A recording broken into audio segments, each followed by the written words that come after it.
brothers and sisters. How are you? I hope everything is going well with you. سلام و احترام خدمت شما دوستان عزیزم، وقتتون بخیر. امیدوارم که حالتون عالی باشه. رسیدیم به جلسه سوم و جلسه آخر از موضوع و تاپیک Airport and Air Travel، یعنی فرودگاه و سفر هوایی که گفتم خیلی مهمه. توی جلسه قبلی، توی جلسه دو من کلی براتون مکالمه آوردم، 3 تا مکالمه در موقعیت‌های مختلف. الان میخوام چی بهتون یاد بدم؟ Conversation tips، یه سری نکات برای مکالمه. وقتی که داری مکالمه میکنی با حالا مثلا ایجنت یا با فلایت اتندنت، با مأمورین یا مثلا عوامل فرودگاه داری صحبت میکنی، این نکات به دردت میخوره توی مکالمه. نکته اول، if you didn't understand what the agent or flight attendant said, you can say sorry or pardon. فرض بکنید دارید با ایجنت یعنی مأمور فرودگاه یا فلایت اتندنت یعنی خدمه پرواز داری صحبت میکنی، اون میاد یه چیزی بهت میگه متوجه نمیشی، باید چی بگی؟ میگی sorry به صورت سوالی یا pardon یعنی ببخشید، عذرخواهی میکنم. وقتی که اینو میگید متوجه میشه که شما نفهمیدید و دوباره تکرار میکنه. sorry یعنی ببخشید، بعد pardon هم معنی عذرخواهی کردن هست، عذر میخوام، بعد براتون تکرار میکنم. number 2، نکته دوم، if you want to ask for something you can use the phrase can I have or could I have. فرض بکنید میخواید توی مکالمه که دارید میکنید میخواید یه چیزی بخواید، یه چیزی میخواید سوال بکنید، ازش یه درخواستی میخواید داشته باشید، از این 2 تا ساختار میتونید استفاده کنید. ساختار اول can I have، ساختار دوم could I have. بعدش هم که بقیه جملتون رو میارید. مثال بزنم can I have some water، آیا میشه یه مقدار به ما بدید؟ can I have some water، آیا میشه یه مقدار به ما بدید؟ ببینید can I have بعدش هر چیزی که لازمه میتونید بیارید. مثلا فرض کن که میخوای بخوابی، گردن درد میکنه، مثلا میخوای یک بالشت و متکا مثلا بخوای ازشون بگیری، میگه can I have a pillow، آیا میتونم یک متکا ازتون بگیرم؟ یا مثلا اینجوری بگم یک متکا لطفا. اوکی، پس از can I have or could I have 2 تاشم هیچ فرق نداره. اینجا از can I have من مثال زدم، شما میتونید از could I have استفاده کنید، فرقی نداره. 2 تاشم برای درخواست مؤدبانه است، میخوای به صورت محترمانه و خیلی مؤدبانه درخواست بکنید. can I have could I have، بعد کامل میکنید جملتون رو. این هم از نکته‌ای که مربوط میشه به conversation.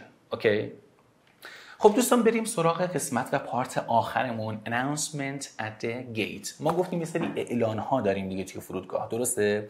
حالا فرض کنید که شما دارید از گیت خارج میشید، یه سری announcement و اعلان ها رو باید بلد باشید. خب یه سری متن ها داریم من باب مقدمه، بعدش هم که 4 تا از announcement های مهم بهتون یاد میدم.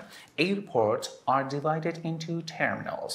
میگه فرودگاه ها are divided، تقسیم میشن into به terminals، ترمینال های مختلف. یعنی هر ایرپورتی، هر فرودگاهی چند تا ترمینال داره. حالا ترمینال چیه؟ The major sections of the airport، یعنی بخش های مهم و اصلی فرودگاه بهش میگن ترمینال. And each terminal has many gates، و هر ترمینالی و هر بخشی گیت های مختلفی داره، گیت های زیادی داره. The gate is the door. حالا گیت چیه؟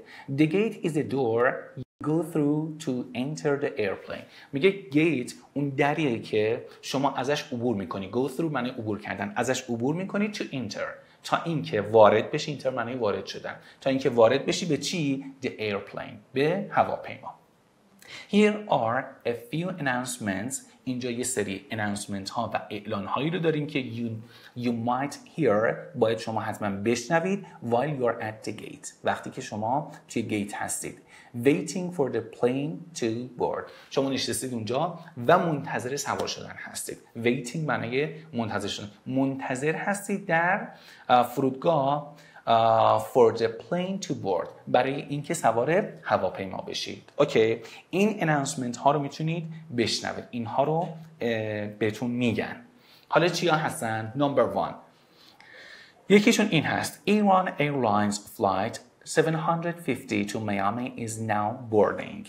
اوکی، صدا میکنن و اعلان پخش میشه، میگه Iran Airlines، اسمش هست دیگه. اوکی، ایران ایرلاینز فلایت، پرواز ایران ایرلاین 750، پرواز ایران ایرلاینز 750 تو میامی به میامی is now boarding. الان در حال سوار کردنه. اوکی، یعنی مسافرها میتونن برن سوار شدن، در حال سوار شدنه. دوباره Iran Airlines flight 750 to Miami is now boarding. پرواز ایرلاین 750 به میامی در حال سوار کردن مسافر هست. پس این رو باید حتما بلد باشید که boarding معنی سوار شدن است. دومین اعلانی که میتونه اونجا بهتون بگه please have your boarding pass and identification ready for boarding. میگه لطفاً کارت پرواز و کارت شناساییتون رو آماده سوار شدن بکنید. میخواید سوار بشید، قبلش این اعلان رو بهتون میگه که کارت شناساییتون رو در بیارید، کارت پروازتون رو در بیارید، بگیرید دستتون تا سوار بشید. Please have your boarding pass.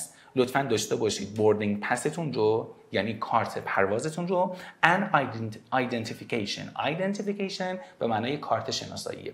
کارت پرواز و کارت شناساییتون رو ریدی بکنید، آماده بکنید for boarding، برای سوار شدن. چقدر دقیق دارم براتون توضیح میدم.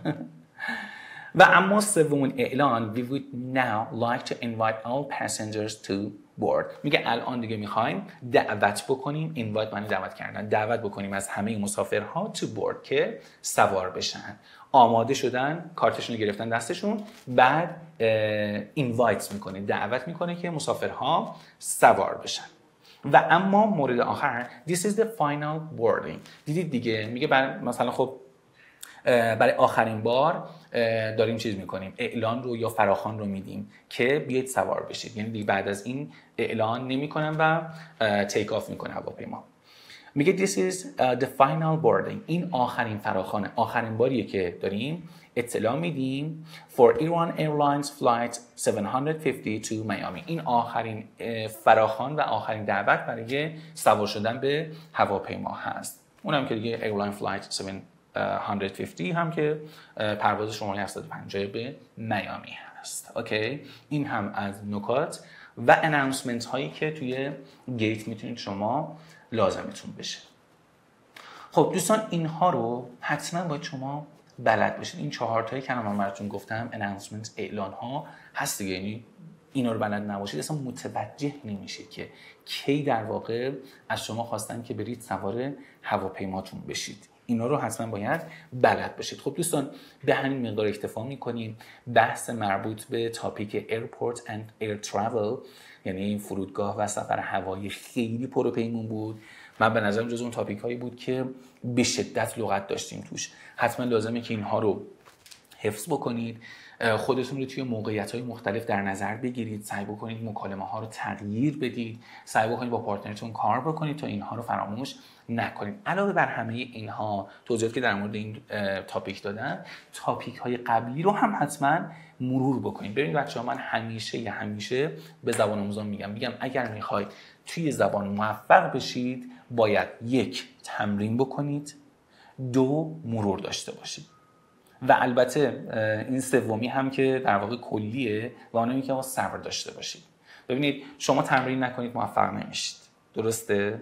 مرور نکنید یادتون میره. از اون طرف عجله هم نباید داشته باشید. ببینید، باید صبوری کنید. مخصوصا کسایی که سطحشون میره بالا دیگه پیشرفت خودشون رو کمتر میبینن، دیگه پیشرفت خودشون مثل قبل نمیبینن. این نکته خیلی اساسی، جزء در واقع مسائل روانشناختی مربوط به یادگیری زبان هستون باشه. وقتی که تازه شروع کردید، نکاتی که میخونید یاد میگیرید میره تو ذهنتون، خیلی به چشم میاد، درسته؟ چون خالی ذهنید و داره هی اطلاعات میره و اون اطلاعات رو استفاده میکنید و فکر میکنید خیلی پیشرفت میکنید و واقعا هم پیشرفت میکنید. ولی مثلا میرید جلو، آقا 1000 تا لغت یاد گرفتید، نمیدونم 1000 تا جمله یاد گرفتید، سوال نمیدونم فلان، به همه چی یاد گرفتید. حالا که یه نکته به ذهنتون اضافه میشه، به معلوماتتون اضافه میشه، این خودش نشون نمیده. اوکی؟ برای اینکه خودش نشون بده، به جای یه نکته باید شما 100 تا نکته یاد بگیرید تا خودش نشون بده. و چون خودش نشون نمیده، زبان آموز فکر میکنه که دیگه یاد نمیگیره، استعداد نداره، نمیدونم فراموشکار شد. نه، اینطوری نیست. این به خاطر اینکه حجم اطلاعات زبانی شما رفته بالا و دیگه با یه دونه جمله کار کردن پیشرفتتون محسوس نیست. به چشم نمیاد. اینو حتما حواستون باشه، چون الان شما به یه سطحی رسیدید که اطلاعاتتون در مورد زبان زیاد شده و انتظار جلسات اول نداشته باشید. جلسه اول 2 تا نکته یاد میگیرید، من چقدر یاد گرفتم، چقدر میتونم حرف بزنم. الان باید حرف بزنید، ولی این که خودتون متوجه پیشرفت خودتون نمیشید به خاطر اینکه دیگه حجم اطلاعات زبانتون رفته بالا و دیگه با اضافه شدن یه نکته 2 نکته پیشرفتتون محسوس نیست و به چشم نمیاد. ولی استادتون و کسی که در کنارتونه متوجه میشه که هی دارید لغات بهتر و کلاس بالا دارید صحبت میکنید. این نکته خیلی مهمی، حتما حواستون باشه. امیدوارم که خسته نشده باشید. Have a nice time. Goodbye.